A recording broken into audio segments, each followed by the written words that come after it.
YouTube channel. Hey everybody, welcome back to the ASMR YouTube channel. As you've seen from the intro, I keep forgetting I've got that now. So, in today's video, as the title suggests, let's see if we can move this down just a little bit more. There we go. So, as the title suggests, I want to give a bit of a conversation about,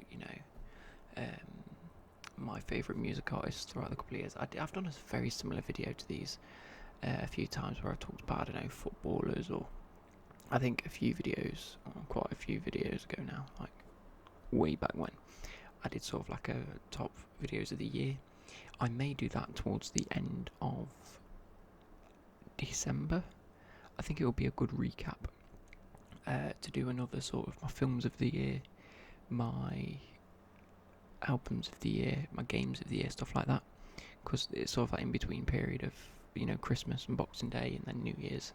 So maybe within them sort of 3 to 4 days we'll have them videos come out, which would be quite nice. But I thought I'd just give you an overall sort of, I don't know, ramble again. I suppose you guys like these rambles where I talk through different topics. Obviously this one's going to be my favourite music artists, songs from them, albums from them that I've really enjoyed. So I've actually gone and picked up a new flavour. It's the extra ice spearmint flavour, and I'm not too sure what to think about that. You can't really smell it through the packaging anyway, but I thought I'd try these out. They've got the extra ice, they've got the spearmint and peppermint, I think, out at the minute, which is pretty cool. So we will open this. I didn't pour myself a drink. I'm going to go grab myself a drink as well.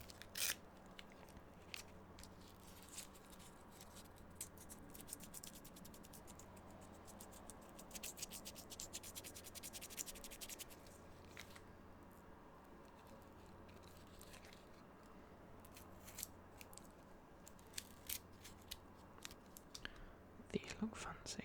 That one not so much, this one does. Here, look at that. It won't zoom, I'm using my front facing camera, hence why I'm looking at the camera and my screen at the same time. But you can't see that, but they've got, we can, if I do that. You can just about see the little blue specks.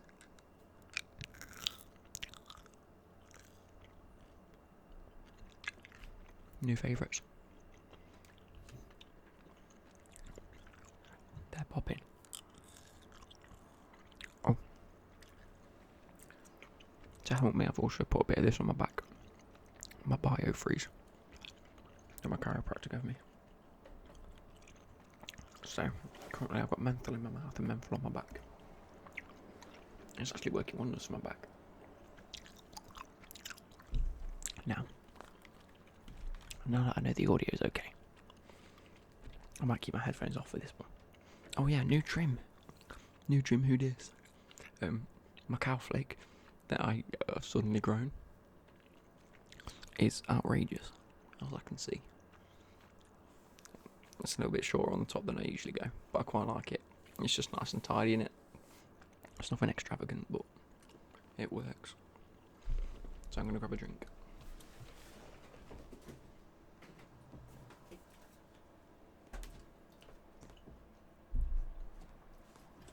Don't worry, I'm not drinking it from the bowl. I've got my cup.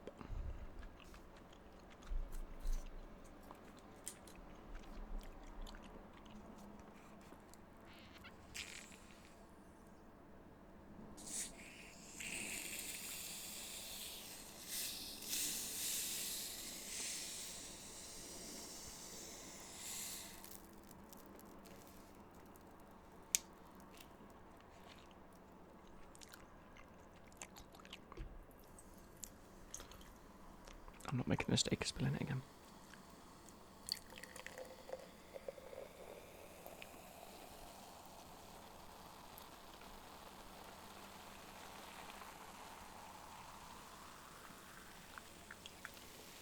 I'm excited for the day when I get to, shotgun mics instead of the Blue Yeti. Because then you can see what goes on here. And the mics are here, picking up the noise, not one in the middle, getting noise this way, it's everything in.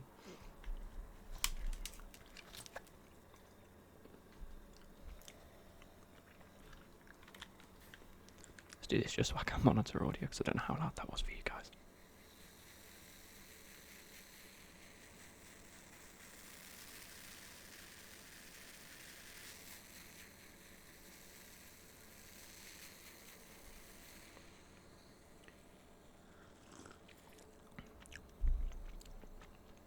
Always tastes weird when I've got chewing gum in my mouth, but oh well. I wish this chair had like a brake on it, because it just does slide back on my floor quite a bit. Anyway, so without further ado, let's introduce the first artist. Whether I choose to put photos up or not too sure. But I'm going to start with Eminem, because I think it's the obvious choice. Does that make sense? Big fan of Eminem, as you guys will probably already know. Who isn't? If you like rap, then you've got to appreciate what this guy's done. It's as simple as that. He's almost 50 years old now. Can you believe that, guys? He's 47. Yeah. So I came into Eminem came into my life when I was relatively young. First song I heard was Cleaning Out My Closet, and then Without Me. And then them two were just iconic for me. But I didn't really... This chair's too made in. Let's sit back up. There we go. So, it's moving back away, look. Anyway, yeah. So, I didn't really... those were the songs that I listened to. But at the same time, I was listening to everyone else as well. So it wasn't like Eminem's the best for me at the minute. And then you sort of turn that age where certain albums become apparent. You listen to an album and then that becomes that person's album for you. Does that make sense? And for the rest of your life you'll be like, that's the album that popped off for me.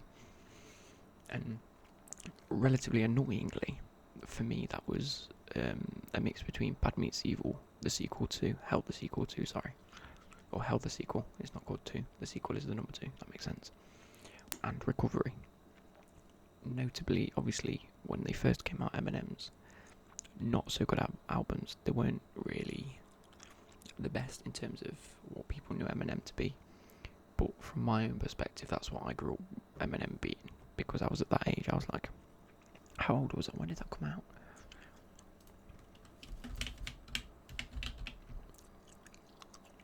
It came out in 2010, so I was 13. No, I was 12 because it came out just before my 13th birthday. The obvious thing there is, you hit that sort of anywhere between sort of like 11 and 15. As soon as you start listening to albums, they stay with you for the rest of your life, and this was obviously one for me. Bad Meets Evil, I think that came out in 2012. I could be wrong. My favourite albums on this are the obvious ones. On Bad Meets Evil, it's got to be Lighters, Loud Noises, The Reunion. That's an absolute banger. Recovery, I do like Cinderella Man quite a bit. There's just plenty of songs. In all fairness, I think the reason that I liked Recovery so much as well is because I was an avid I'd really picked up on the Xbox and PlayStation. That's when the 360 came out, and I was popping off with my mates. And then the Call of Duty Black Ops 1 dropped, and the intro music not the intro music, but the advert music for that was what song was it?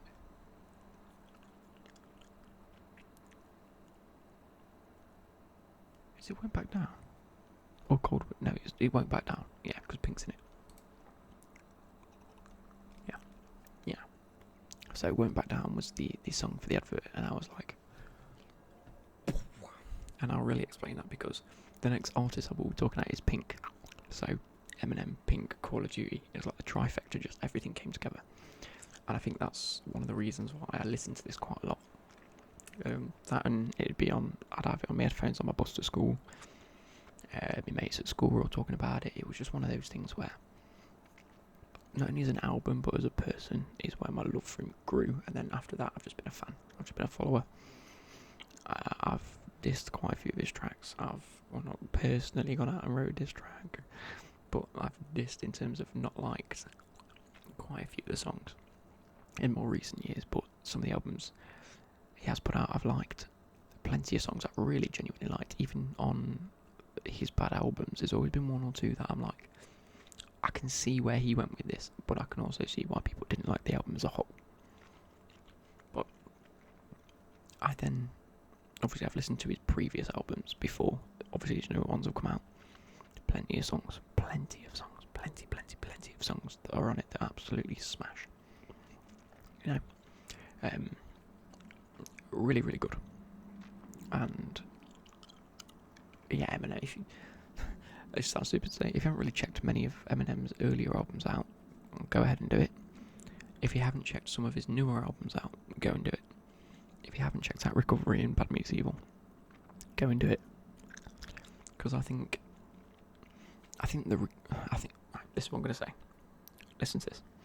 Recovery and Bad Meets Evil were that transition period for Eminem, transitioning from an artist in terms of making tracks that he enjoyed to becoming a bit more commercialised, which is what he's done in more recent years. I can't even remember what album. It was Revival. There you go. Revival in 2017 that he came out and everyone slated because it was just such a commercial album. It didn't feel like Eminem. Kamikaze came back and smashed it. I really enjoyed that. Revival came out. I was not a fan of that in the slightest. But in between that was more like a commercial Eminem, where you could tell it was Eminem, but it was transitioning into like songs rather than tracks. I don't know if that makes sense. Anyway, moving on, like I said, we're going to move on to Pink. Now, I've typed in Pink, it's come up with Victoria's Secret strap lacy bras. Yay me. Let's click on Pink singer Wikipedia, there we go. So Pink, obviously known as Alicia Moore. I was never the biggest fan of much music when I was a kid. I was more of a video games player, as you know. But I'd go out and play football rather than put headphones on, if that makes any sense. I'd be out with my mates, just playing football, banging out free kicks and jumpers for goalposts and shit like that. So that was me. However, I had as a kid, had a really close bond to my auntie. Don't have that close a bond anymore, but not because I don't like her, but just because I don't see her enough. And she loved Pink, so whenever I was in the car, it would be Pink's on. And then one day, my mum and my auntie were meant to go see Pink. My mum had something come up or something, I can't quite remember. Or maybe someone else was meant to go with her. But in the end, I said, can I come? And my auntie was like, fuck yeah, come on. I'd never been to a concert before. Bearing in mind, I'm like, when was the Funhouse tour? Let's have a look. Because that's the one I went to.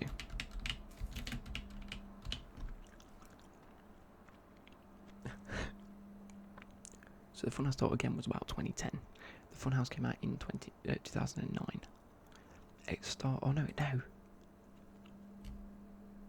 Okay, no, it was 2009 that the Funhouse tour was, so I'd have been 12. Right, go with my auntie, and it banged. I'm not gonna lie, it was sick. It was lit. Not that I go to many gigs or concerts or tours, whatever you want to call them. Anyway, but I really enjoyed it was there being with my auntie, seeing an artist I liked, all of it just amalgamated into this like great experience for me personally. And to this day, I think that the Funhouse album by Pink is one of her better albums, one of her best albums of recent years. Well, it's not even recent years, it was like 10 years ago now. I don't like that. But yeah, so Pink was a very, is one of the top artists in my own sort of view. I think over the years she's been very underrated in terms of awards. To be fair, she probably won quite a lot of awards. Let's have a quick check. Chickity check. How many awards has she won?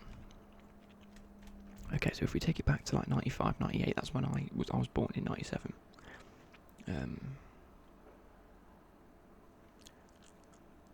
Yeah. So her first albums, Can't Take Me Ever Misunderstood, came out in 99 and 2002, as far as this says. And Misunderstood was the first album that I listened to with my auntie. I only know one or two tracks in it, not gonna lie. Again, I was 5 at the time. Then Try This and I'm Not Dead. and never really listened to those.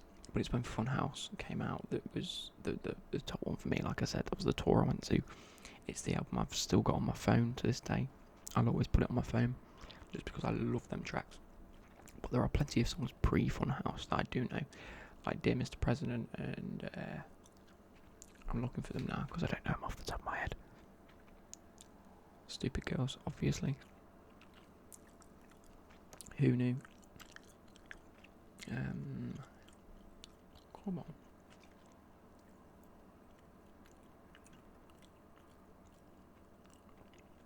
I don't know. Anyway, let's get this party started. There we go. That's a track and a half. That was on like Pop Party 2004. Repping. So yeah. And then since that, I've probably not listened to Pink as much as I should have done. I think obviously she stopped with the smoking. She's had kids. She's tried to like live a life as a mum.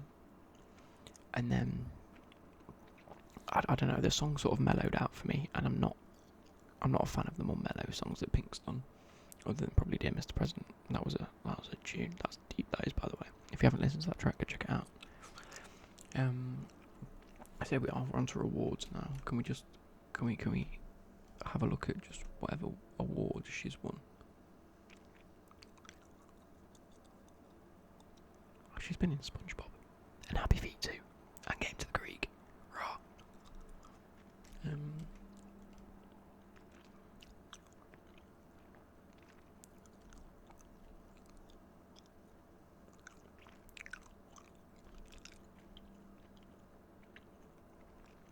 Doesn't just give me a list of the awards she's won, which is relatively annoying. But I think she was nominated for sort of Artist of the Decade, or she got an award for, there you go, Outstanding Achievement in Songwriting and Global Impact on Pop Culture in the Entertainment Industry. She received the BMI President's Award. Anyway, she got Woman of the Year in 2013. That being said, that's Pink. That's not really what I'll give him a rundown on why I like it, what it really meant to me, and stuff like that. We'll do one more, and I'm going to do This Artist, which is Alanis Morissette. Now, this is an odd one. Don't get me wrong, this is the complete opposite of music I'd usually listen to. It's quite shouty and depressive. It's a woman that's gone through a lot and has vocalised a lot of them issues. It's quite anyone that's watching, your mum probably listens to her quite a bit, and or you, depending on whether it affects you quite a bit. But again, around the similar time, sort of, I'd say between the ages of maybe like 10 and 15, obviously my mum and dad split up, and we moved into a house in San Diego. Wasn't the nicest of houses. The heating was wank. I was freezing a lot of the time. But we used to have this little like a desk and computer where I'd play my games on PC, and I just remember sitting and playing some games. I'd have Windows Media Player on, and my mum would obviously like burned all these CD discs on, or ripped, is it called ripped? Yeah, Windows Media Player when you used to rip discs onto PC. And there were so many bloody albums that I had no idea what was. But I found this album, as well as my mum also used to listen to it in the car quite a lot, and there was a few songs I already liked, so this is one of the first sort of people that we had the album for. We had the music on the computer, so when I was playing my games and listening to music, this would be the one artist that I go to.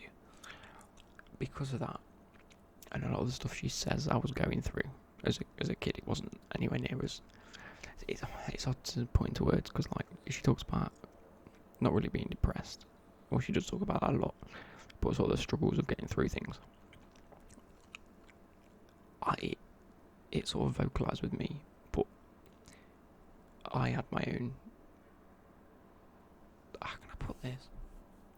So what I was going through was very similar. It was nowhere near the same, but as a kid I thought it was the same because of what we were going through. It's sort of like a family. And so while hers were probably a lot worse than mine, and some of the stuff that's happened to her is probably a lot worse than what's happened to me, I still tried to relate myself to it. and because of that, I think it's sort of stuck with me, and I absolutely bang her tracks out every now and again. She's got so many hits, it's unbelievable. But they're all from like the 90s. You've got Ironic, You Ought to Know, Hand in My Pocket, Head Over Feet, Uninvited, Thank You, All I Really Want. Not We was actually a rather new one, wasn't it? Like came out in 2008. Has she done any albums like recently? When was the most booked? She actually tours America quite a bit, and her tickets are expensive, so I'm never going to get to go to see her. Havoc and Bright Lights came out in 2012. I remember buying that for my mum for Christmas, and she loved it. Anything on here that I actually liked? I can't remember. But yeah, there's plenty of songs you've actually probably heard on the radio, or you've heard out and about, or if your mum's listened to it, that you probably do like and you probably have enjoyed. You just don't associate it with her, or you're actually a big fan of her. I'm not too sure. That's totally your choice if you're a fan of her or not. But for me, this was someone that I related to as a kid, selfishly in a way, because my problems were nowhere near as bad as half the people's problems in the world. But for some reason, I tried to associate myself with them, and the songs are good. I'm quite a fan of them, even if they are really depressing.